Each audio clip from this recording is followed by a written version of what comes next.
27th chapter. We're pretty much going to stay in Matthew 27.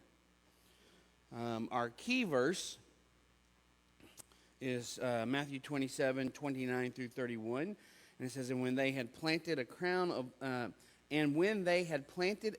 thorns, they put it upon his head, and a reed in his right hand, and they bowed the knee before him and mocked him, saying, Hail the King of the Jews. And they spit upon him, and they took the reed and smote him on his head. And after that they had mocked him, they took off the robe from him and put his own raiment on him and led him away to be crucified. Our covenant text reads, all the Old Testament sacrifices and ceremonies have been pointing to this day in history, the day the sinless Lamb of God laid down his own life to save us. This is what we know as the gospel, that Jesus died for us, was buried, and rose from the grave. Because of the gospel, we can be made right with God and brought into a new and better covenant with him that will stand until Jesus' return for his church. Your lesson, or at least mine, also had something said, truth about covenant. And it says, Jesus' death atoned for our sins so we could enter a greater covenant with God. So that's kind of the focus of the from a covenant aspect. And so what we're talking about today is we're talking about the cross. And, you know, the cross is the centerpiece. It's the centerpiece of our new covenant. It's what got it all started. But it's also what got it all ended. It's the bridge between the two covenants. Without the cross, there is nothing.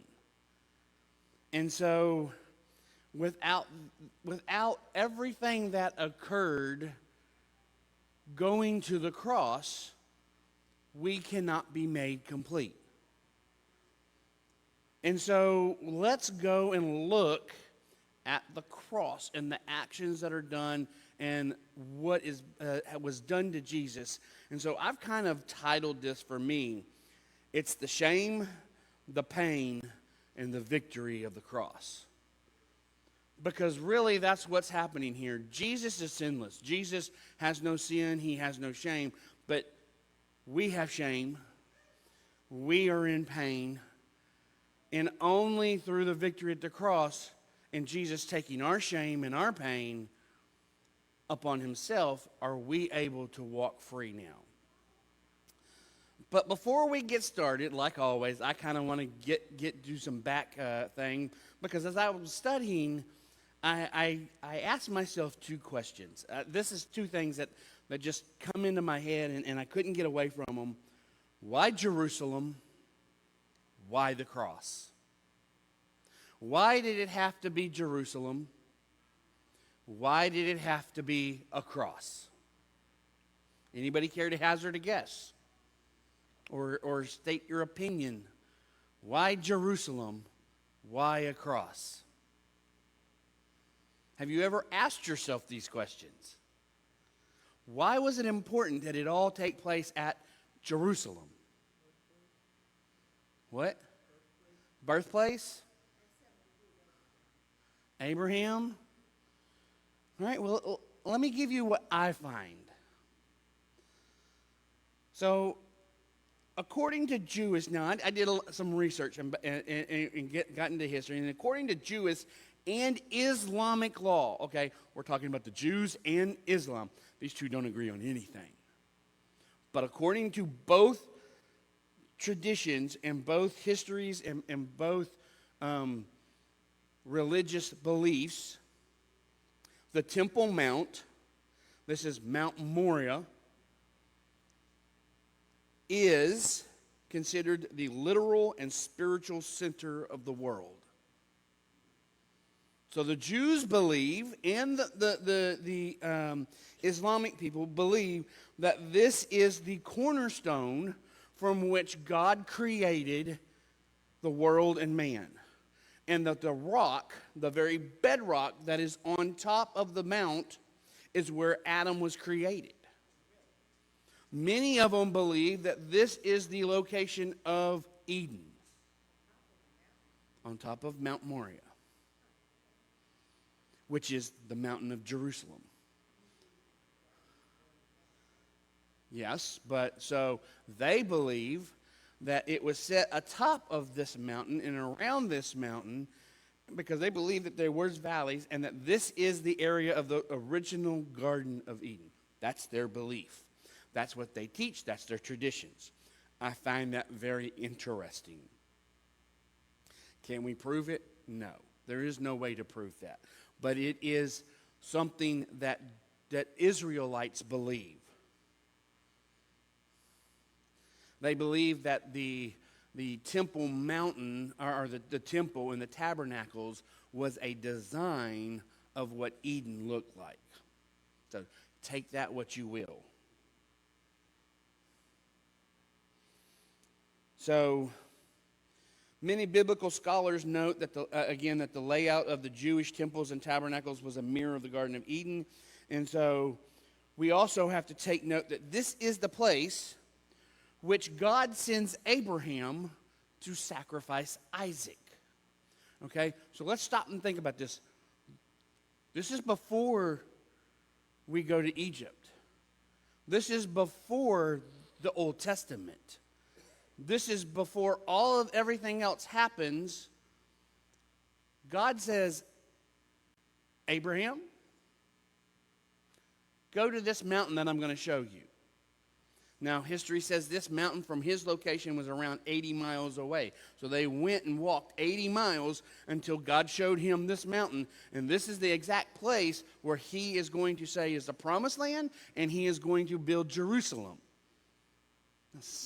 Come on, something's got to give, right? Something's got to give. And this is found in Genesis 22, 1 through 8. And it says, and it came to pass after these things, God did tempt Abraham and said unto him, Abraham, and he said, Behold, here am I. And he said, Take now thy son, thy only son Isaac, whom thou lovest, and get thee to the land of Moriah, and offer him there as a burnt offering upon the mountain, which I will tell you of. This whole story, look at the parallels between Isaac and Jesus. They go and when they get there, Abraham tells everybody, y'all stay here. Me and my son are going to go forward. We're going to climb up on top of the mountain, and we are going to praise and sacrifice to God. Who carries the wood up the mountain? Abraham puts it on Isaac's back. Isaac's sacrifice. Who carries the cross? They put the cross on Jesus' back. Although Jesus gets some respite because he falls down and they take Simon, who's standing there, and put it upon him, and he carries it. But the parallels are similar, and it's the exact same location. The altar that Abraham built was left there until the destruction of Jerusalem. It stood for all to see. It was still there when they built Jerusalem. So this place is important. Can we pull out and dictate and point out all the reasons why? No. I'm drawing parallels between specific events that occurred, showing that there is an undertone connection between God and Jerusalem, God and Israel.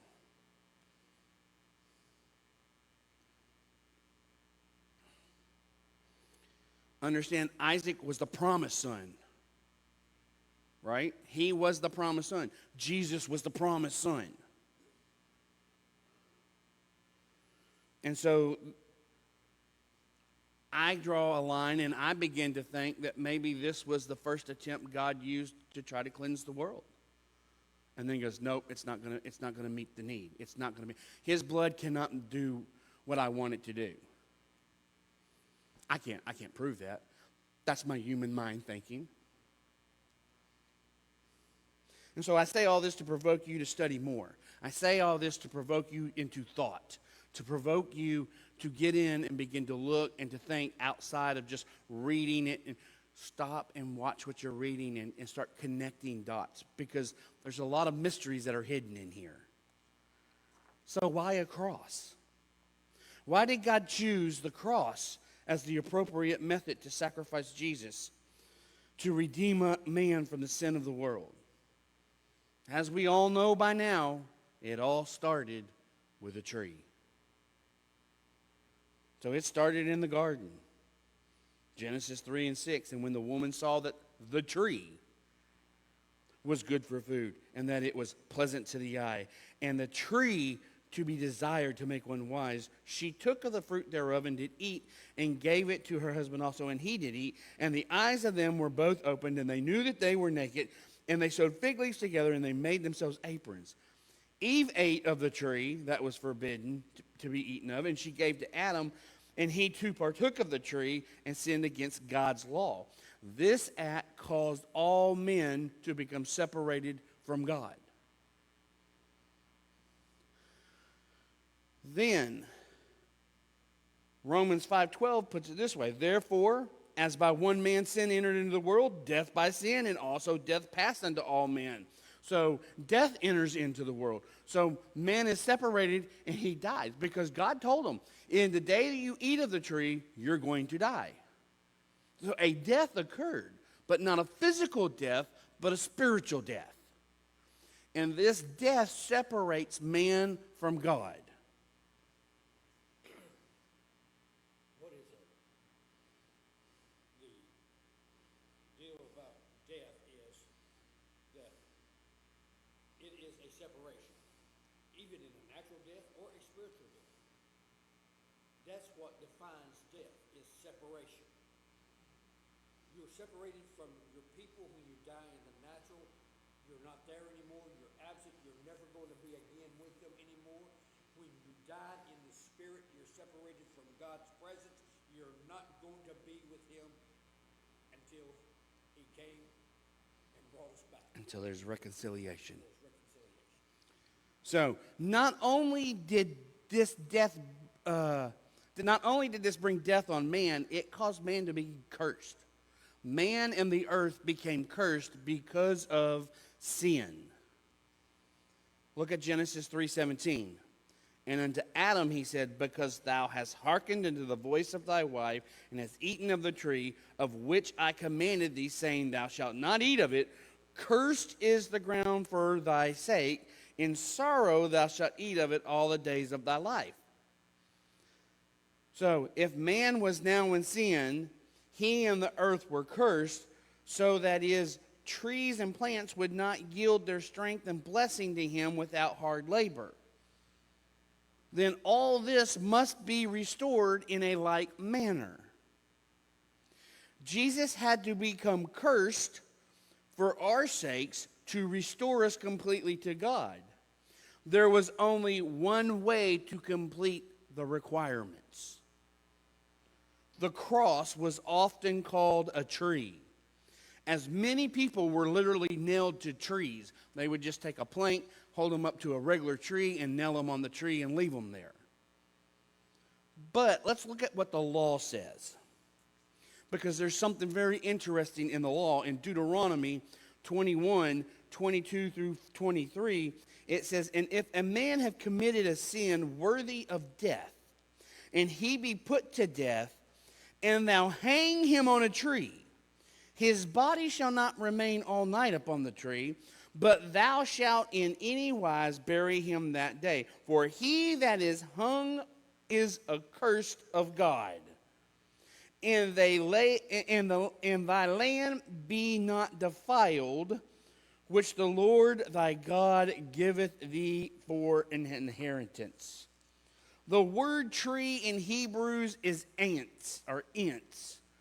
It means tree, hence wood, plural sticks, carpenter, gallows, heaves, pine, plank, staff, stalk, sticks, timber, tree, or wood. So as we can see, you can categorize all this, whether you put them on a regular tree or whether you built some kind of device to put them on, whether it's the cross or a gallows for hanging. We can pull all this back to the word tree. So anybody that is hung by the tree is cursed. we can see that, again, that this covers anything built. The tree itself is used to execute someone by hoisting them between heaven and earth. Matthew Henry commentary says it like this: he that is hung is accursed of God. That is, it is the highest degree of disgrace and reproach. Those who see a man hanging between heaven and earth will conclude him abandoned by both and unworthy of either. So Jesus has placed himself in a place that the earth, mankind, has abandoned him, and heaven, my God, why hast thou forsaken me, has abandoned him. He is alone. He is accursed, and he is taking the curse of the tree and the curse of man and death and pain and suffering and humiliation. What happened when man found out he was naked and he heard God? He ran and hid himself because he was ashamed. He's taken all that shame away, and it could only be done if he became accursed. He's sinless. How can he become accursed? The only way is to hang between heaven and earth. There is only one way, and it could only be. The sacrifice from Isaac couldn't do it. Yeah, there was blood, but it could not fulfill the full promise of restoration. Only the cross, only the hanging between heaven and earth. It could only be a cross.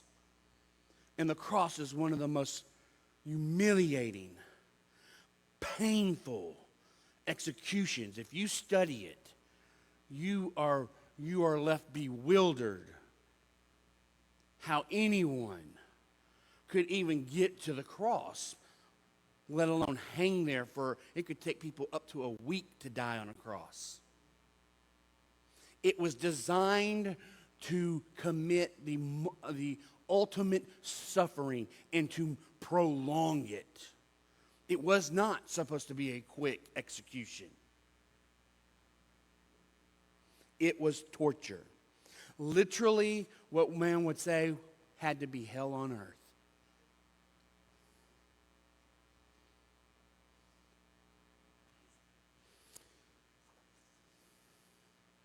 And so we have to, Jesus had to become our sacrifice, and we have to lay hold onto the cross, just like the Old Testament sacrifice. When someone brought a sacrifice in, they put their hand on the head of the sacrifice. What did that do? I'm transferring all of my sin. I'm transferring all of my shame. I'm transferring all of my humiliation. I'm transferring all that is within me to this proxy so that I can now become clean. But this would only make me clean for a year. When you reach the cross and you put hold onto the cross and all that goes to the cross and onto Jesus, it doesn't come back. It's gone for good. Once and for all. So,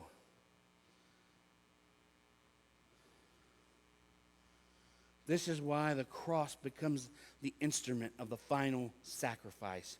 And this leads us up to the next portion of our lesson. As we see, the cross was designed for humiliating the person being executed, but not just hanging there was enough. There was a whole spectacle that led up to the cross. And so we find ourselves, for a moment, let's look at the shame of the cross.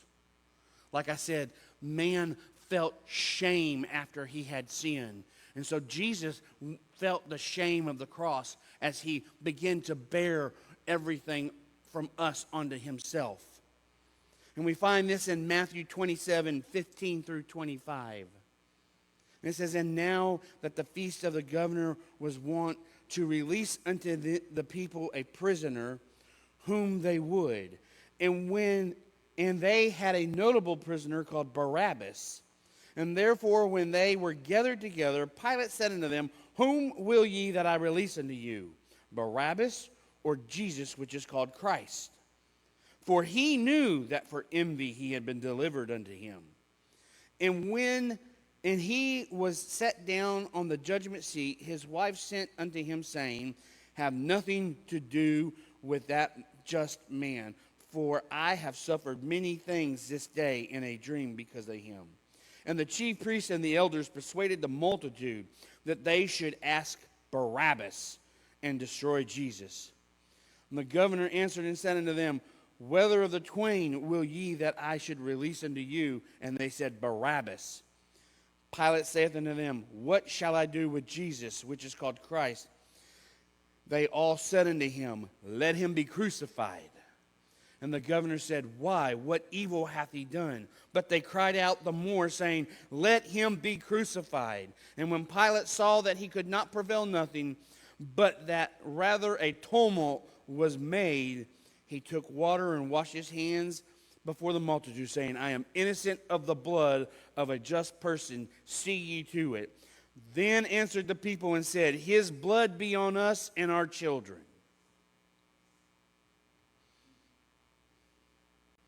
We've read a lot. We've gone back a little bit before what our lesson would pick up, and we started out at the 15th verse.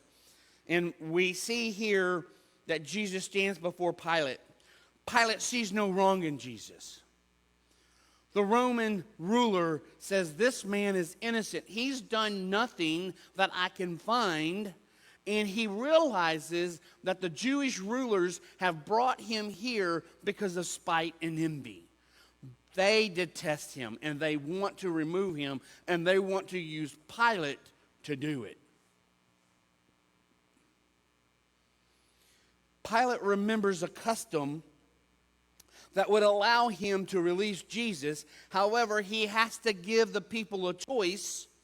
And the religious rulers are there in the crowd, and they work the crowd up saying, give us Barabbas. Barabbas is a murderer. He's someone who causes revolt and discord inside the people. And they get him to call for Barabbas. They'd rather have Barabbas than the religious teacher, Jesus. And so they begin to cry out, and the people begin to follow. And it gets to the point that we see that Pilate realizes, no matter what I do, I cannot stop this from happening. And he says, and if I do, the people are going to revolt. And right now they're too close. And a revolt and a tumult inside the town is not going to be good for Rome. So I'm going to give them their will. And so what we see is that the religious leaders get him caught up. And they even reach out, and he says, all right, this man's innocent. Even my wife's in turmoil over this. This man's innocent, and I wash my hands of it. And what do the people? Let his blood be on us and on our children. Now, this is a dangerous place, but you know what? It's also the very thing we need on us. But that blood was the death. That was the murder, not the salvation of the blood. But without it, we could not have been spared. And so a lot of times we look at Rome as the one that killed Jesus, but it wasn't Rome. It was the Jews. It was the Jewish leaders. It was the rulers of the day that held the law and did not want to lose power, and that they hung on to because they wanted to lord over top of everybody. And they wanted to control what was going on. It was the Jewish leaders that killed Jesus. Can you imagine Jesus as he's standing there before Pilate, and Pilate is questioning him, and he hears the people saying, crucify him. Just a day or so ago, they were yelling, Hosanna! Blessed is he that comes in the name of the Lord. Now they're hearing, crucify him. He's a traitor. All the anguish that must have begun to set upon Jesus. The shame of what, he's a liar. He's teaching false doctrine. I'm teaching the doctrine that is going to change the world and save your soul, and you're calling it false. They're attacking his very position. And the shame begins to turn on Jesus. So here you see that before this happens, only the Jews had the right to this. There could have been no once and for all without Jesus going to the cross. Mm-hmm. We were grafted in because he died for us as well as for them. And everybody now has the right. Amen. And so Jesus faces the ultimate rejection of the very people he came from and came to love and chose as his own, and the humiliation of that rejection. Then if we go to Matthew the 27, and 28, then the soldiers of the governor took Jesus into the common hall and gathered unto him a whole band of soldiers. And they stripped him and they put him in a scarlet robe. Here becomes the Roman humiliation. And Rome was good at this. They had perfected this. They had perfected the art of crucifixion. Here we are told that they stripped Jesus naked. This is a major act of humiliation that anyone, as we are told, that no man should be seen uncovered, especially anyone of the opposite sex. Thus, we are not strong enough to keep our dignity before the community. So before the community, Rome strips him of his coverings. He is naked from head to toe. He will be chained to a whipping post. We'll go into that momentarily. But in Leviticus it says, none of you shall approach any that you're near of kin to him and uncover their nakedness. I am the Lord. The nakedness of thy father and the nakedness of thy mother thou shalt not uncover. She is thy mother, and thou shalt not uncover her nakedness. We know that Ham sees Noah in the ark, and he's naked, and he's drunk, and he's passed out. He begins to make fun of him. This causes him to become cursed. This is an act. You're not supposed to show public indecency like this. And here he is, sprawled for all of Jerusalem to see. And this is a humiliating act. You're not even worthy to wear clothes. Your shame is hanging out before everybody.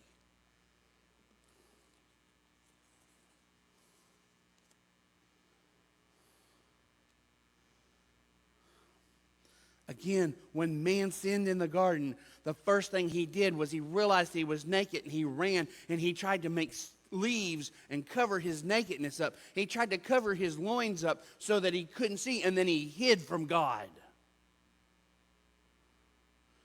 And when God came to the garden, he said, where were you? And he said, well, we hid ourselves for when. Who told you you were naked?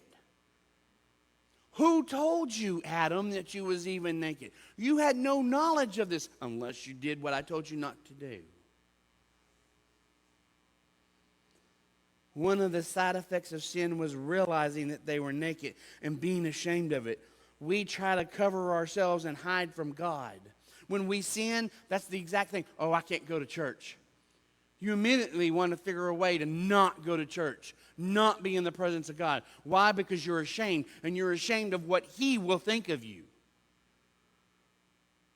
When I got caught doing something, I wasn't ashamed that I did it. I was ashamed that my father and my mother would find out I did it because they told me not to do it. I was ashamed at the disappointment they would have in me. And that's what sin did. That's the shame of our sin.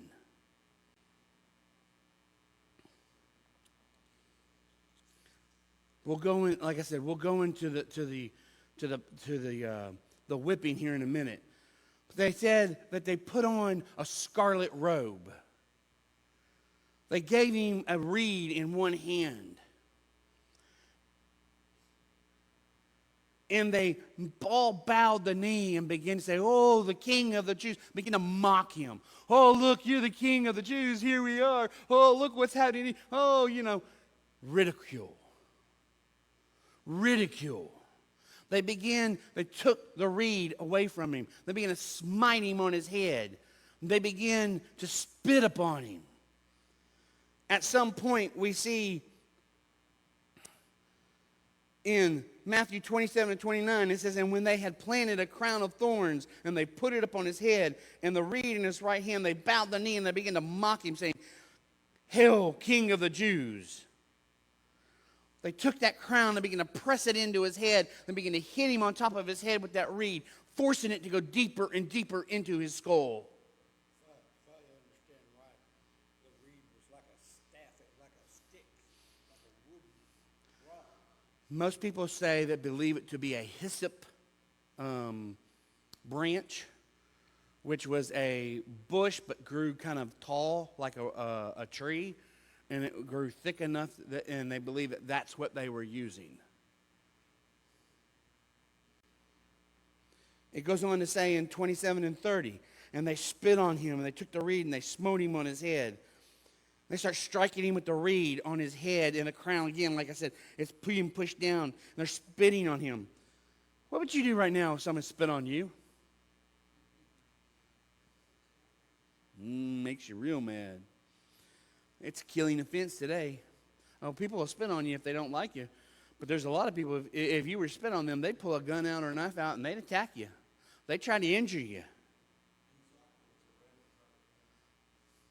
In some sports, it's a foul of deep offense. It's a red card. You can be put out of the game because it's a sign of disrespect. So they are disrespecting Jesus. For me, you don't spit on two things. Don't spit on my Bible, my God. If I would have been Peter and I'd have been here and I'd have been witness this, I think I'd be pulling my sword out again. I'd probably be dying. And you don't spit on my flag. You don't spit on my country. I hope I can handle someone spitting on me. You can disrespect me. I hope I'm good enough to handle that. Because that really does not show disrespect to me. That's disrespecting yourself, the person that's doing the spitting. Or at least in my eyes. Then we have Matthew, the 27th chapter, 35 through 37. And it says, "And they crucified him and parted his garments and cast lots. And that it might be fulfilled which was spoken by the prophet, they parted my garments among them, and upon my vestures did they cast lots. And sitting down they watched him there, and set over his head this accusation written, 'This is Jesus, the King of the Jews.'" Understand when they got to the cross? Remember, it doesn't say, but we'll see it. They put his robes back on him after they had taken off the scarlet robe and everything. They'd put his robes back on him. And so they get there, and they take his robes off. And then they would put him on there, and he would be hanging with maybe just a loincloth or naked, because we're still humiliating people. And so they do this whole act. There's a whole parade. We'll talk about it again in a minute, but I'll say it here too. There's a whole parade of the condemned where Jesus is carrying his cross to Golgotha. And there's a parade, and most of them would be taken there naked so that their shame would be hanging out. And they would be exposed to the elements, and people would be spitting on them and throwing things at them and all kinds of vileness. This is what he is suffering through. But they strip him and strip his garments and cut them into pieces. And there below him, while he's on a cross, they're casting lots for his clothes, as if it was a trivial matter in a game, a prize to be won. And above him, what's supposed to be mocking is a sign that says King of the Jews.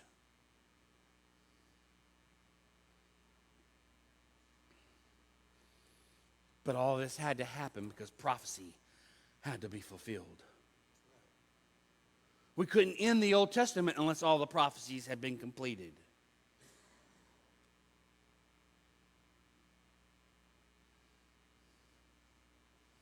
Not only was this sign to mock Jesus, this sign was to mock the Jews. The rulers were mad. They went to him and said, "Take the sign down." He said, "I've put up what I've put up, and it'll stay there. You've killed your own king." But he knew that they had done it for envy and spite. So Pilate is kind of putting it back at him with a little jab of his own.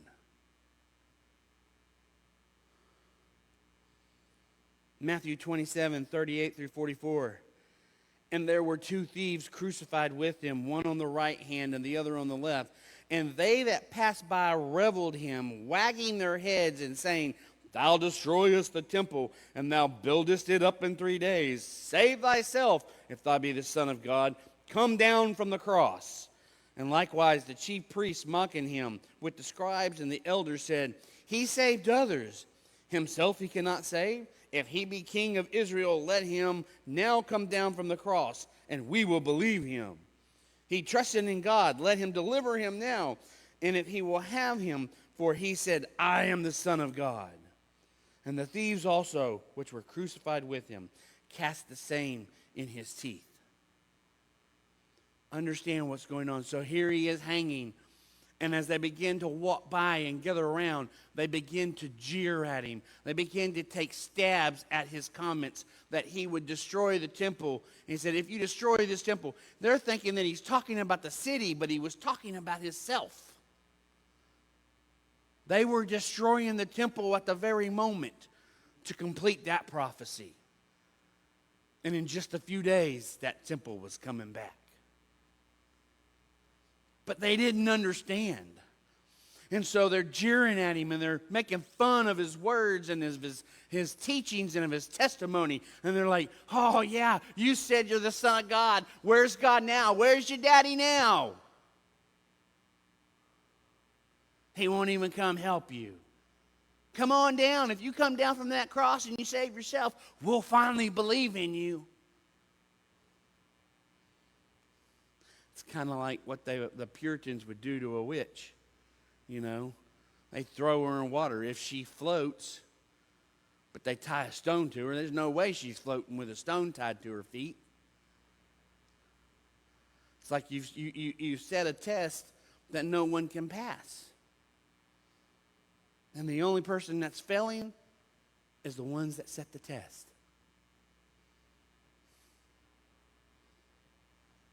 They try to discredit his very teachings. They want to rub out the very teachings that he was making because they did not want the people to hold on to them and hang on and have a belief in them because it would cause more problems in the religious community. And so they was trying to stomp it out right there at that very moment by ridiculing and shaming him and trying to make it a mockery so that anybody else that would believe, you know, that, like I said when we was teaching about Samaritans, people would say, "Oh, you're a Samaritan." Because that was a jab and a gist, just like it was, "Oh, you're a Galilean." Because they were supposed to be dumb and ignorant. Samaritans were traitors. "Oh, you sided with the Assyrians. You're a traitor." And they're trying to ridicule and make that moment to say that if you are a Christian and you follow Christ and he died, then you're nothing better than a traitor. And you're ignorant. And so they're trying to make it to where nobody will want to follow him after these events. It would be a shame to be a Christian. And all that shame is building on top of Jesus. Now let's move to the pain of the cross. As I said, crucifixion is said to be one of the most painful punishments a human being could be given. Under normal circumstances, a person could not last as long as a week on a cross while dealing with the constant, never-ending pain. The Bible does not delve into the agony of Christ, but history tells us that the Romans had perfected the art of torturing people without killing them so they could feel the pain of the final slow death of the cross. And so let me try to explain what Jesus would have experienced. Let's go back to Matthew, the 26th verse of chapter 27. And it says, "And he released Barabbas unto him, and when they had scourged him, they delivered him to be crucified." That's all the four Gospels will say, when they had scourged him. They do not go into the understanding of what scourging was. Here we see in the first trial of the crucifixion, the scourging. This is where the prisoner would be stripped of all their clothes, chained to a post, and flogged with a whip. This was not just a normal whip. This, normal whip, what you would see a cowboy have, or if you watched the movies Indiana Jones and you saw the bull whip that he had, that's what we think of when we think of a whip. This was called a cat of nine tails, meaning that the whip had 9 strips coming off the handle. Each of those strips had pieces of bone, metal, and glass that was tied to the lashes so that they would dig into your back when you was hit with them. 1 stripe of the whip, 9 hits. All along that glass, those bones, that metal would dig into your back. And when they would pull back on it, it would rip out chunks of flesh. They would give 39 lashes. It is said that the Romans were so precise in their ability to do this that they could flog a man, flay his back open so you could literally see his organs inside of his body all still working and him alive. You could see the lungs. It would be so close. They would have ripped it out so you could see the lungs, possibly the heart, the spleen, the liver. You could see all of this. It didn't just hit the back, it went down into their legs, across the shoulders. And there was nowhere you could go that was going to get away from it. Not just feeling the pain of the leathers hitting your back and leaving a mark. You had to feel it cut into your skin and then yank and rip pieces out.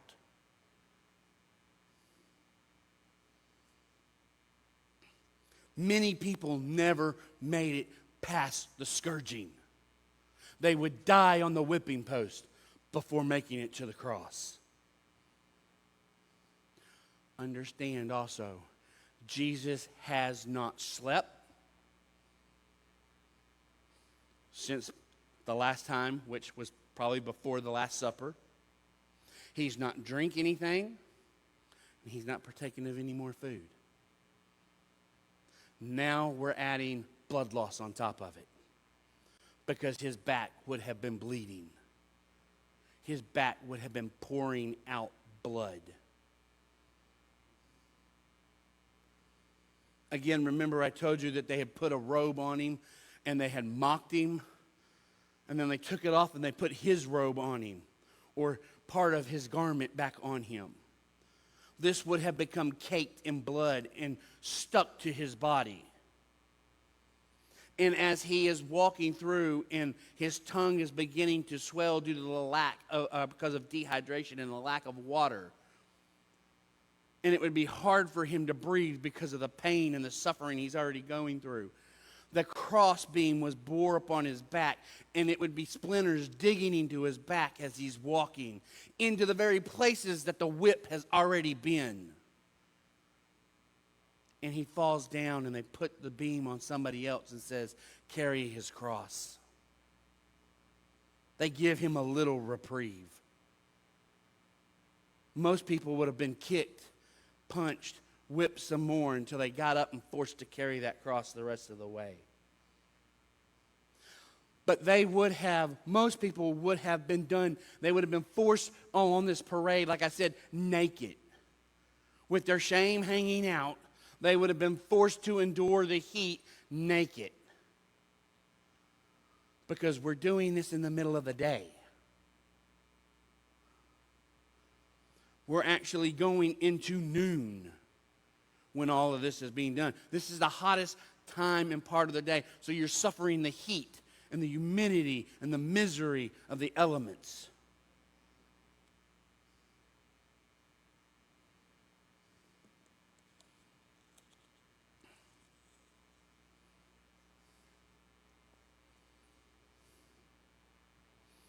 So when he got there to the place of Golgotha, and they would have stripped those robes of his off, and when they got ready to part them, it would have yanked, because it would have probably already started to dry along his back and his arms where the whips had hit him and the blood had dried, and it would have pulled that at it and caused even more pain.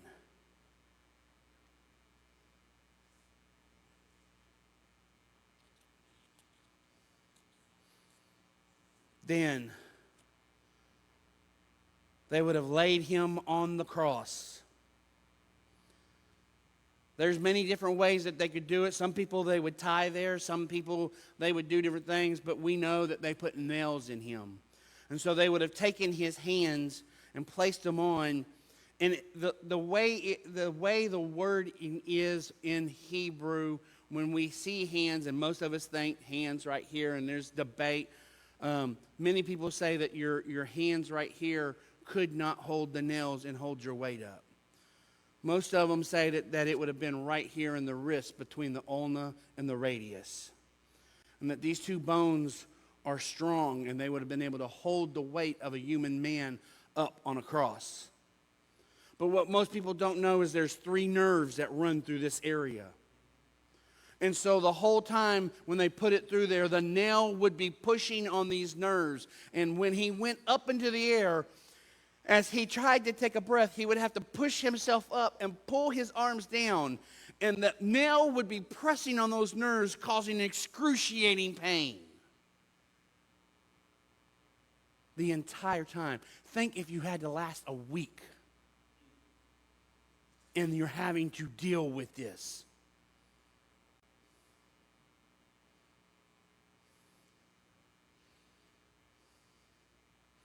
And they put it into your feet. And the feet is holding you up. And you're pushing up on the feet, and it's hitting nerves in your feet, causing a burning sensation to run up your legs and into your waist. And the whole time you're there, with each breath, you expel less oxygen or less CO2, and therefore you take in less oxygen. So you begin to suffocate.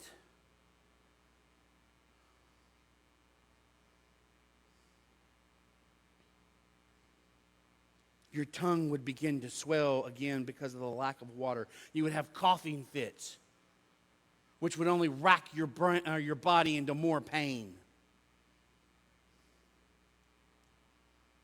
The cross was excruciating. It was more pain than anyone could bear.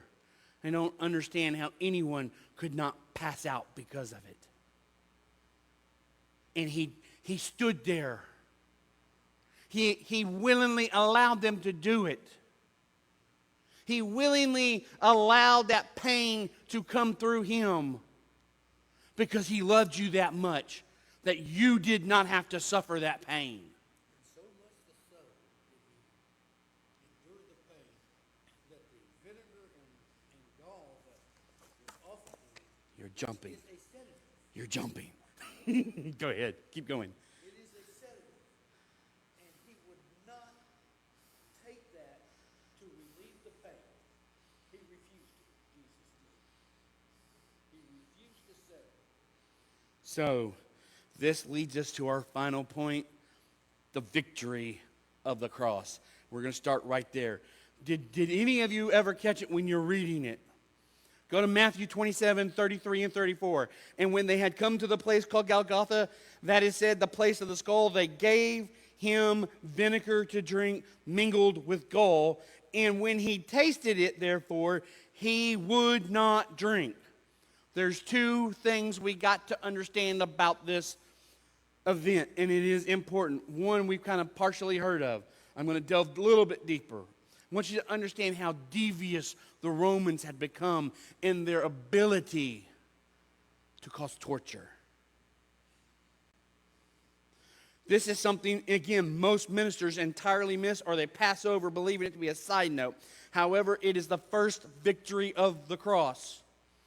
As they prepared to attach him to the cross, they tried to give him a drink that is vinegar mingled with gall. Several Gospels use the word myrrh. Both were often used in this mixture, and it would be a sour wine mixed with bile from the liver or myrrh, both being very bitter in taste.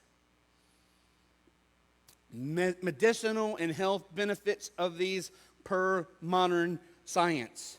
Modern research supports several of the myrrh traditional uses.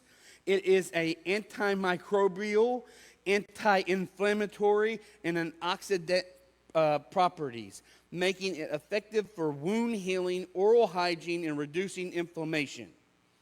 Myrrh can help treat gum disease, mouth ulcers, sore throats, minor cuts, burns, and abrasions. It also has analgesic effects due to the compounds of, and I cannot pronounce them, I'm not even going to try, it's science, which interact with opioid receptors to provide a mild pain relief. Additionally, myrrh has been used to support digestive health and enhance immune response. This drink's purpose was to dull the pain and stop infection from setting in so that it could prolong the victim's suffering without passing out or succumbing to infection so quickly. Here's the deviousness of the Romans on the cross. I'm going to give you something that will prolong you so that you don't get infected and you can suffer a while longer.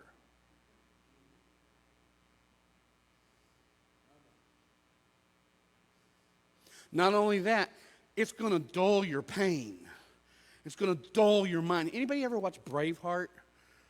Right before he's to be executed, the queen comes in and puts some liquid in his mouth, and he eventually spits out because he says he doesn't want to dull the pain, and he doesn't want to dull his wits because he might accidentally speak out the wrong thing and give the king victory. This would also have happened here. Remember, he's still man. And at a point, he's going to become all man with no help from the Spirit. And so he says, I will not partake of this property that would dull the pain, but also prolong my agony.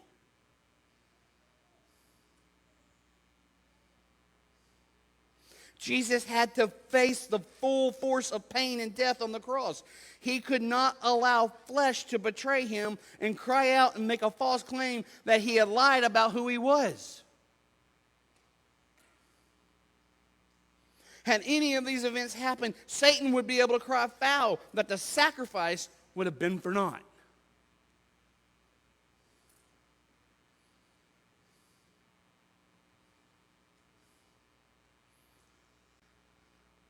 Not only that,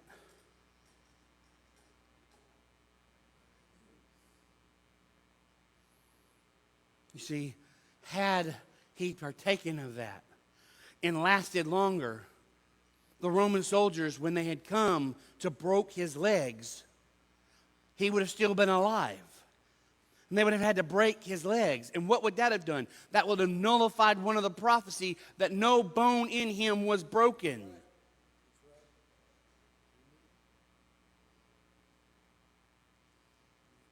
John 19:3 says, these things were done that Scripture should be fulfilled. A bone of him shall not be broken. What is this in reference to? Go all the way back to Exodus 12:46. We're talking about the sacrifice of the Passover. And in one house shall it be eaten. Thou shalt not carry forth out of the flesh abroad out of the house, neither shall ye break a bone thereof. You had to take the sacrifice and not break a single bone when you slaughtered it, because it represented Jesus, and his bones could not be broken.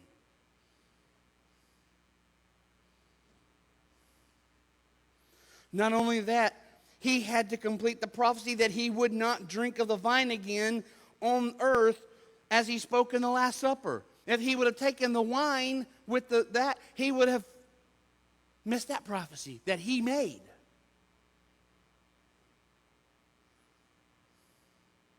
Remember, he said he took the cup and he gave thanks and he said, take this and divide it amongst yourselves. For I say unto you, I will not drink of the fruit of the vine until the kingdom of God shall come. He had to complete that. So we have victory because he refused the sedative. And then Matthew 27:45 through 51. And from the 6th hour there was darkness over the land until the 9th hour. The 6th hour is noon, and it had turned dark. And about the 9th hour, Jesus cried with a loud voice, saying, Eli, Eli, lama sabachthani. Close enough. That is to say, my God, why hast thou forsaken me? And some there stood by and said, when they heard it, said, the man calleth for Elias. And straightway one of the men ran and took a sponge and filled it with vinegar and put it on a reed and gave him to drink. Why did this happen? In some of the other testaments, you will hear them say, I thirst. Jesus said, I thirst. His lips, his mouth was dry. He needed something to wet his mouth. Now, they gave him vinegar. This would have been kind of the same style of stuff that he would have. I don't think he drank of it. I think he used it just to wet his mouth. Because then you would have broken, I will not drink of the fruit of the vine.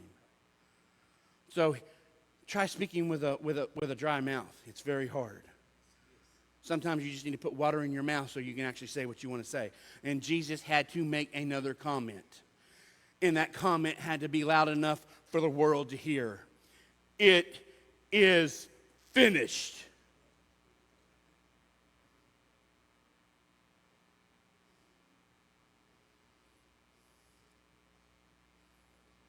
And it says, and Jesus, when he had cried again, it is finished, yielded up the ghost.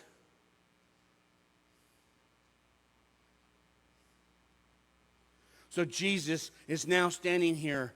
He's in the middle of what we said at the beginning. He's between heaven and earth. He is in an abandoned spot. He is in a disgraced place, a cursed place. Spirit has left him. It doesn't want you.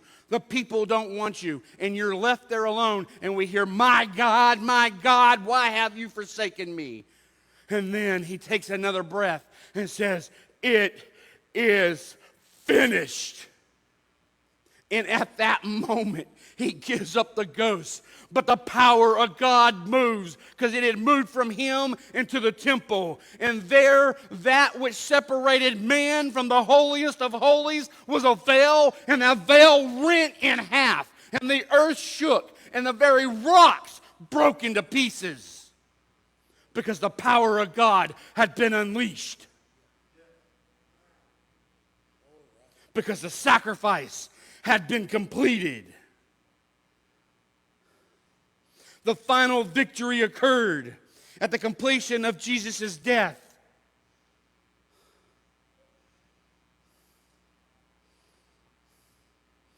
And it opened a door for you and for me this very day, that we don't have to go to a man. We can walk into the temple of God ourselves and stand before Jesus and God himself and say, this is my partition. I don't need someone else to go before me. Jesus went before me and made a way for me to go into the church myself and find God. That's right. If I go through the cross. Not only that, it opened the door to death, hell, and the grave, which Jesus would soon conquer. We'll talk about that next week. So my final thoughts to you today. The cross was a gruesome but necessary requirement in the covenant for man. Only when we lay hold of the cross do we gain access to God and freedom from fear and death and judgment.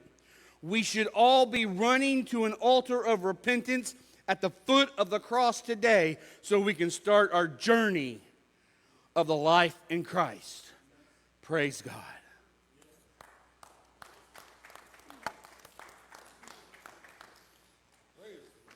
Y'all take your time, mingle amongst each other as we prepare for our next service.